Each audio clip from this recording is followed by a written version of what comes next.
AP PG సెట్కి కావాల్సిన documents అయితే చూద్దాం. సో ఈ డాక్యుమెంట్స్ అయితే మనకి కౌన్సిలింగ్ సంబంధించి అయితే కావాలన్నమాట. సో ఫస్ట్ వచ్చేసి గేట్ అండ్ జీపీఎట్ వాళ్ళ కోసం మాట్లాడుకుందాం. సో వీళ్ళకైతే ఫస్ట్ ర్యాంక్ కార్డ్ అయితే ఉండాలన్నమాట. స్కోర్ కార్డ్ ఏదైతే ఉందో అదైతే ఫస్ట్ ఉండాలి. సో నెక్స్ట్ వచ్చేసి మనకి ప్రొవిజనల్ సర్టిఫికేట్ కానీ డిగ్రీ సర్టిఫికేట్ కానీ మార్క్స్ మెమోస్ కానీ అయితే ఉండాలన్నమాట. సో మనకు ప్రొవిజనల్ రాని వాళ్ళు ఏంటంటే వాళ్ళైతే వాళ్ళ దగ్గర ఉన్న మార్క్స్ మెమోస్ కూడా అప్లోడ్ చేయవచ్చు. సో నెక్స్ట్ వచ్చేసి మనకు 10th సంబంధించినటువంటి సర్టిఫికేట్ అయితే ఉండాలి, 10th మెమో అయితే ఉండాలన్నమాట.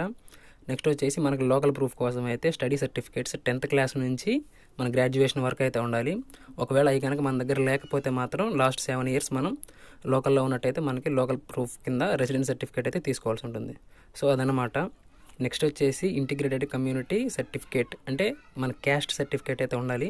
సో అదైతే మాత్రం బీసీ ఎస్సీ ఎస్టీ వాళ్ళు ఎవరైతే ఉంటారో వాళ్ళైతే ఈ క్యాస్ట్ సర్టిఫికేట్ కూడా అప్లోడ్ చేయాల్సి ఉంటుంది. సో మెయిన్ ఏంటంటే ఓసీ వాళ్ళకి ఆ సర్టిఫికేట్ ఉండదు కాబట్టి అదైతే అవసరం లేదు.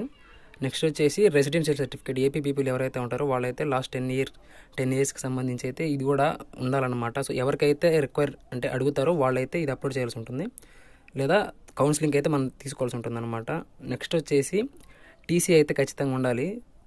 నెక్స్ట్ లాస్ట్ చూసుకున్నట్లయితే మనకి ఒకవేళ తెలంగాణ నుంచి ఎవరైతే ఏపీలో ఉంటారో వాళ్ళైతే మాత్రం లోకల్ స్టేటస్ కింద అయితే ఒక సర్టిఫికేట్ అయితే అప్లోడ్ చేయాల్సి ఉంటుంది అనమాట. వాళ్ళ దగ్గర ఏ లోకల్ ప్రూఫ్ ఉంటే అదైతే అప్లోడ్ చేయవచ్చు. సో అదనమాట గేట్కి అట్లాగే జీపీఎట్ వాళ్ళకి అయితే కావాల్సిన సర్టిఫికేట్స్ అయితే ఇవి. నెక్స్ట్ వచ్చేసి ఏపీ పీజీ సెట్ వాళ్ళ కోసం మాట్లాడుకుందాం.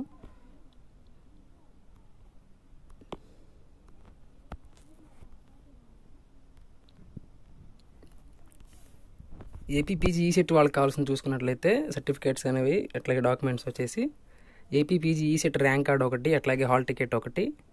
సో ఇవైతే ఉండాలన్నమాట. నెక్స్ట్ వచ్చేసి మీకు 10th ఒకటి, అట్లాగే 12th మెమో, ఇవి రెండు కూడా ఉండాలి. అట్లాగే మనకి ప్రొవిజనల్ డిగ్రీ. సో ఇవి ఏంటంటే క్వాలిఫికేషన్ ప్రూఫ్ అనమాట. వాటిలో ఏదో ఒకటన్నా పర్లేదు. సో ఒకవేళ మీకు రిజల్ట్స్ వచ్చి సర్టిఫికేట్స్ రాకపోతే మాత్రం మీరైతే మీ దగ్గర ఉన్న మార్క్స్ మెమోస్ ఏవైతే ఉంటాయో వాటితో మీ ఇన్స్టిట్యూషన్ యొక్క స్టాంప్ అనేది వేయించేస్తే మిమ్మల్ని అయితే అలో చేస్తారు. సో టీసీ ఒకటైతే ఉండాలి. నెక్స్ట్ వచ్చేసి తర్వాత స్టడీకి సంబంధించి స్టడీ సర్టిఫికేట్స్ అయినా ఉండాలి, లేదా రెసిడెన్స్ సర్టిఫికేట్ అయినా ఉండాలన్నమాట. సో ఎవరైతే ఫీ రియంబర్స్మెంట్కి ఎలిజిబుల్ అవుతారో వాళ్ళు ఇన్కమ్ ఒకటి, అట్లాగే ఇంకోటి ఏంటంటే రేషన్ కార్డ్ అయినా అప్లై చేయొచ్చు. సో ఈ రెండిట్లో ఏదో ఒకటి అయితే పెట్టుకోవచ్చు అనమాట. క్యాస్ట్ సర్టిఫికేట్ అయితే అప్లోడ్ చేయాల్సి ఉంటుంది. అట్లా క్యాస్ట్ సర్టిఫికేట్ కూడా మనం రెడీగా పెట్టుకోవాలి, ఎందుకంటే మనకి రిజర్వేషన్ కోసం. నెక్స్ట్ వచ్చేసి ఓసీ కేటగిరీలో వాళ్ళు ఎవరైతే ఉంటారో ఈడబ్ల్యూఎస్కి సంబంధించిన వాళ్ళైతే వాళ్ళ సర్టిఫికేట్ అనేది న్యూ డేట్ మీద అయితే ఉండాలన్నమాట. నెక్స్ట్ వచ్చేసి ఆధార్ కార్డ్, ఇది అందరికీ అయితే అడగరు. నెక్స్ట్ వచ్చేసి లోకల్ స్టేటస్ సర్టిఫికేట్ అనమాట, ఎందుకంటే మన లోకల్ అని చెప్పి చూపించుకోవడం కోసం అదైతే అడుగుతారు. అందరికీ అయితే అడగరు. ఎవరికైతే ఈ లోకల్ స్టేటస్ అనేది నాన్ లోకల్ క్యాండిడేట్ పడుతుందో వాళ్ళకైతే ఇది అడుగుతారు. సో ఇవన్నమాట మెయిన్గా మనకు కావాల్సిన డాక్యుమెంట్స్ ఏపీ పీజీ సెట్కి సంబంధించి. సో మీరైతే కౌన్సిలింగ్లో మీరు రిజిస్ట్రేషన్ టైంలో మీరు అప్లోడ్ చేసి మిమ్మల్ని అడిగిన మాత్రం అప్లోడ్ చేస్తారు. సో కౌన్సిలింగ్ సంబంధించి మాత్రం నెక్స్ట్ అలాట్మెంట్ టైం అప్పుడు మాత్రం అన్నీ అయితే సబ్మిట్ చేయాల్సి ఉంటుంది. మెయిన్గా అయితే మాత్రం ఇవైతే దగ్గర పెట్టుకోండి. మిమ్మల్ని ఏది అడిగితే మీరైతే అది అప్లోడ్ చేయడానికి అయితే ఈజీగా ఉంటుందన్నమాట.